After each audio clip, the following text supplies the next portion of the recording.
नमस्कार बंधुरा आमार चैनेले आपनादेर स्वागत। तो प्रतिदिनेर मतो आजको एकटा नतून धरनेर भिडियो निये एसेछि। आज बानाबो खूबई सुस्वादु कुमड़ो डाँटार एकटा सम्पूर्ण निरामिष रेसिपि। तो चलुन देखे नेওয়া যাক आमी किभाबे এই रेसिपिटा तैरी करी। एखाने नियेछि किछुटा कुमड़ा शाक और कचि कचि डाँटा। डाँटाटा किन्तु कचि कचि डाँटा निते होबे।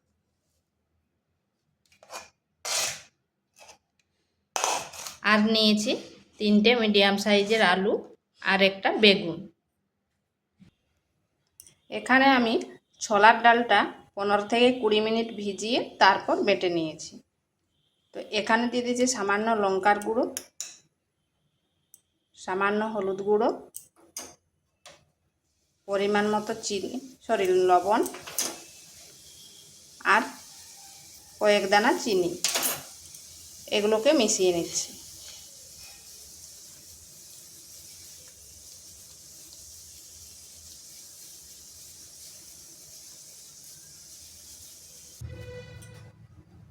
কড়াইতে তেল দিয়ে দিচ্ছি।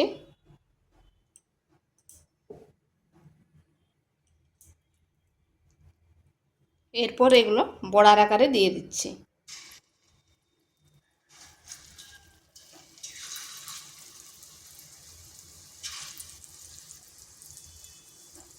এটা ছোট বড় করে নিতে পারেন। আমি এখানে ছোলার ডাল বেটে করে করছি, আপনারা যে কোনো বড়ি দিয়েও করতে পারেন।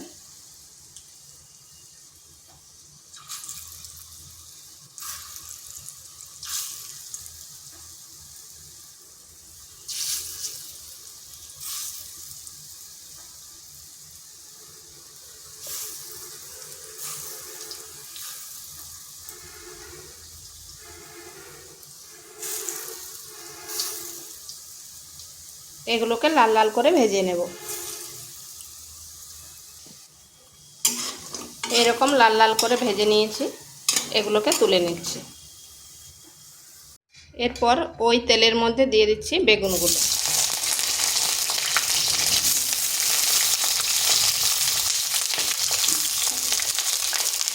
বেগুনগুলোকে একটু ভেজে নেব।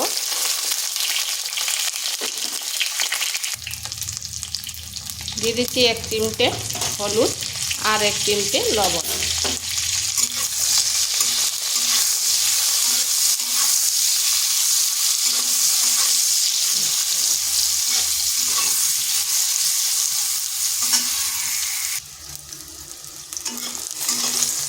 বেগুনগুলো ভাজা হয়ে গেছে, এগুলোকে তুলে নিচ্ছি। ওই তেলের মধ্যে আর 1 চামচ তেল দিয়ে দিচ্ছি। দিচ্ছি কালো জিরা, সাদা জিরা আর শুকনো লঙ্কা। দিয়ে দিচ্ছি কেটে রাখা আলুগুলো।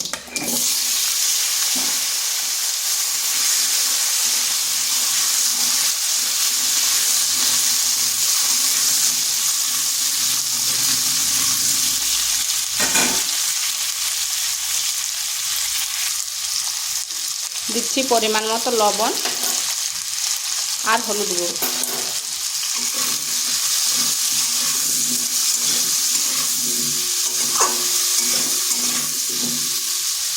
আঁচটা মিডিয়াম আঁচে রেখে ঢাকা দিয়ে আলুটাকে ভেজে নিচ্ছি।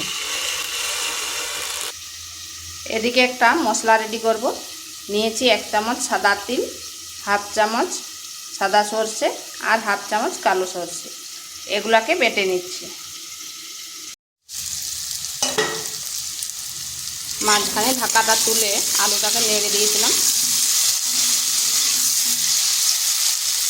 আলুটা হালকা ভাজা ভাজা হয়ে গেছে। এরপর দিয়ে দিচ্ছি কুমড়ো শাক আর ডাঁটাগুলো।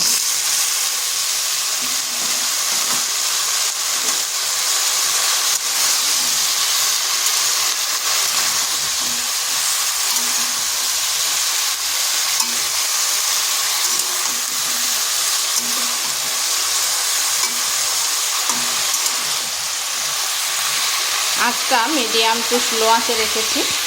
দিয়ে করে ঢাকা দিয়ে 5 থেকে 6 মিনিট রেখে দিচ্ছি। এই কুমড়ো ডাঁটা আর শাক থেকে প্রচুর জল বেরোবে।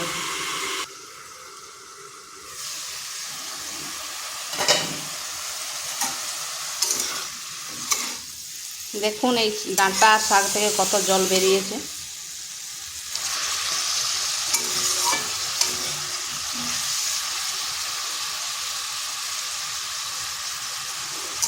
আর আলুগুলোও সিদ্ধ হয়ে এসেছে।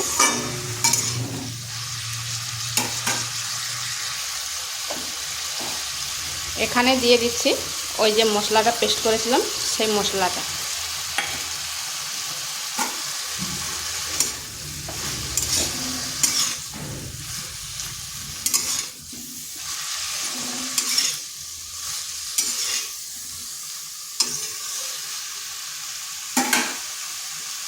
আর সামান্য একটু জল দেব। দিয়ে দিচ্ছি কয়েক দানা চিনি।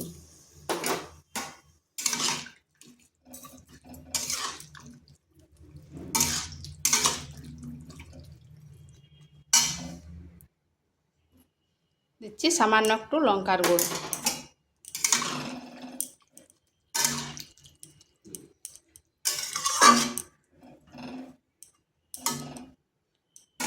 এটাকে ঢাকা দিয়ে আবার 3 থেকে 4 মিনিট রেখে দিচ্ছি।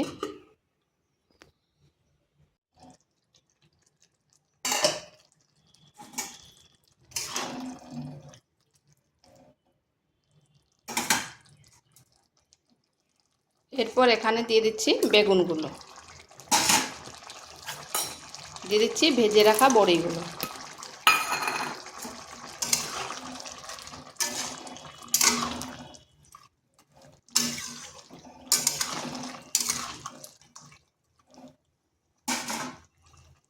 দুটো লঙ্কা। ঝালটা অবশ্যই নিজেদের আন্দাজ করে দেবেন।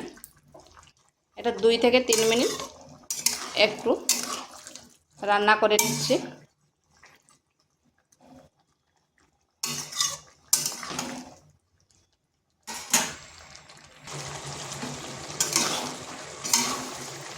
এটা হয়ে গেছে। আর একটু এই যে ঝোলঝোল আছে এটা কিন্তু টেনে নেবে।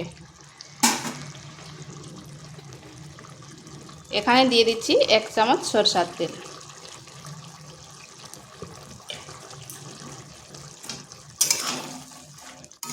এই সরষের তেল দেওয়ার জন্য টেস্টটা আরও বেড়ে যাবে। তো বাড়িতে একবার এইভাবে করে দেখতে পারেন। আর ভিডিওটা ভালো লাগলে লাইক, শেয়ার, কমেন্ট অবশ্যই করবেন। আর নিত্য নতুন রেসিপি পাওয়ার জন্য চ্যানেলটিকে সাবস্ক্রাইব করবেন।